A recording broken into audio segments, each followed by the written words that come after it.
This is my outfit, but current নাই। So basically এটা আমার বাসায় আসার দ্বিতীয় দিন। আর আমি আমার সেমিস্টার ফাইনাল পরীক্ষা দেওয়া আসার পর আমি কি কি করলাম, কোথায় কোথায় গেলাম, কি কি খেলাম, আজকে সেটাই তোমাদের সাথে শেয়ার করব। সকালের খাবার হচ্ছে আমার ডিম ভাজা আর রুটি, সাথে এখানে আছে হচ্ছে এটা লাউ ভাজি।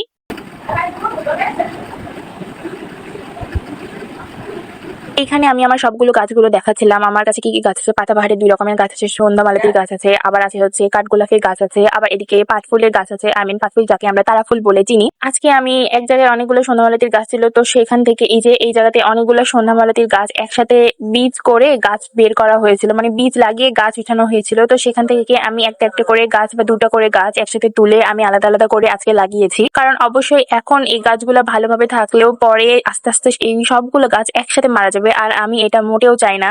কারণ আমি খুবই বেশি গাছ লাভার, আমার গাছগুলো সবসময় আমি ভালো রাখতে চেষ্টা করি। তো আজকে আমি আমার সবগুলো গাছ মাটিতে লাগাবো। আমি মোটামুটি এখন সবগুলো গাছই একটা একটা করে লাগিয়ে ফেলেছি, কারণ সবগুলো গাছ মাটিতে লাগালে হবে কি সবগুলো গাছই গ্রো করবে একসাথে। আর আমি যতদিন বাসায় আছি ততদিন তো অবশ্যই পানি দিব, সেটা নিয়ে কোনো সমস্যা নেই। তো এইসব করার টাইমে একদমই কারেন্ট ছিল না। এখন কারেন্ট এত বেশি জ্বালাচ্ছে যে কি বলবো। এই জন্য আমি, বাবা, আমার ছোট বোন, আম্মু সবাই মিলে হচ্ছে একটু বাইরে বসেছিলাম। আমাদের বাইরে হচ্ছে মানে পাশে হচ্ছে একটা বসার জায়গা করা আছে, তো সেখানে আমি বসেছিলাম। এখানে তার একটু পরে আমার বোন আবার আমাদের জন্য আম কেটে নিয়ে আসছে, যদিও আমটা ফ্রিজে কাটাই ছিল, তো এটা ওই নিয়ে আসছে। এই আমগুলাই তখন আমরা 3 জনের মধ্যে বসে বসে খাচ্ছিলাম। গরমের মধ্যে ভালো লাগছিল না, বাইরে বসেছিলাম। বাইরে যদিও অনেক বেশি বাতাস হচ্ছিল, তাও কারেন্ট না থাকলে একটু ভালো লাগে বলেন। এই গরমের মধ্যে খুবই বিরক্ত লাগছিল নিয়মিততে। এটা হচ্ছে আমার দুপুরের খাবার। আর দুপুরের খাবারে ছিল হচ্ছে কলিজা ভুনা আর ভাত, সাথে আরো একটা চচ্চড়ি ছিল ট্যাংরা মাছের, যেটা সেটা আমি পরে নিয়েছিলাম, ভিডিওতে অ্যাড করা হয় নাই। বা কলিজা ভুনা খুবই মজা হয়েছিল, খুবই মজা হয়েছিল, খুবই মজা হয়েছিল। This is my dress. আমি অ্যাকচুয়ালি এভাবে একটু বাইরে ঘুরতে যাবো, আমার বাসার মধ্যে একদম ভালো লাগছে না, বাসাটা প্রচন্ড গরম। আই নো বাহিরেও গরম, বাট স্টিল আমি বাইরে ঘুরতে যাবো, ঠিক আছে?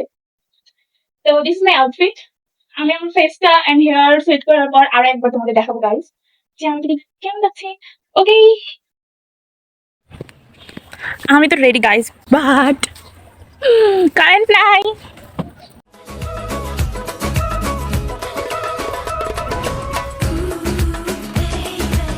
এরপর আমি আর আমার বোন বেরিয়ে পড়ি শাহগোলাতে যাবো, এই জন্য একটা অটো নিয়ে নিই 2 জনে। আমার আর আমার বোনের প্ল্যান ছিল যে শাহগোলাতে যেয়ে কিছু খাবো এন্ড দেন কি উঠাবো আর কিছু ভিডিও ক্লিক করবো, দ্যাটস ইট। দেন আমরা বাসায় চলে আসবো। আমরা এই উদ্দেশ্য নিয়ে শাহগোলাতে মূলত যাই।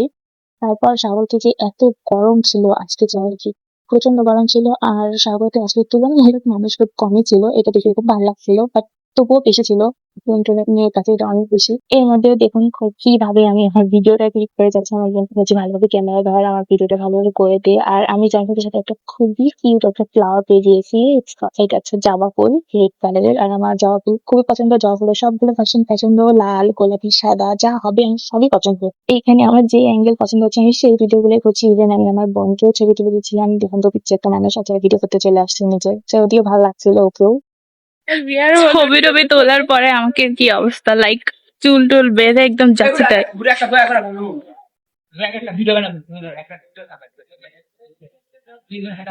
ফুলটা দেখি, ফুল লাগার জায়গা পাচ্ছি না এদিকে।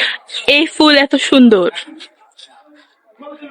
मिट्टी सी चाशनी बुला के मन ने भाभी को सावरी सी सूरत जो तने तड़ पाए रे ठुमक ठुमक मट के बिल्लोरी शर्माए।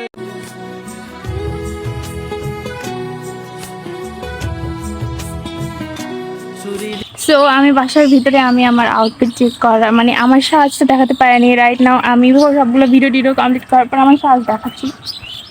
তো this is my outfit actually. Are looking like এইটা আমি ফ্রি পেয়ে গেছি শাহগোলাতে এসে, যে এটা আমার অনেক বেশি ভালো লাগছে actually. Look, oh my God, I really like this flower. পুরো ব্লগটা আমি ফ্লাওয়ার নিয়েই মানে কথা বলে গেলাম। ভার্সিটির পড়াশোনা শেষে, এক্সাম শেষে আমি কিছু করার নাই আজকে সারাদিন, এই জন্য আমি শহরেতে ঘুরতে আসছি যেন আমার মনটা একটু বেশি ভালো হয়ে যায়। তোমাদের বাসা কোথায় গো?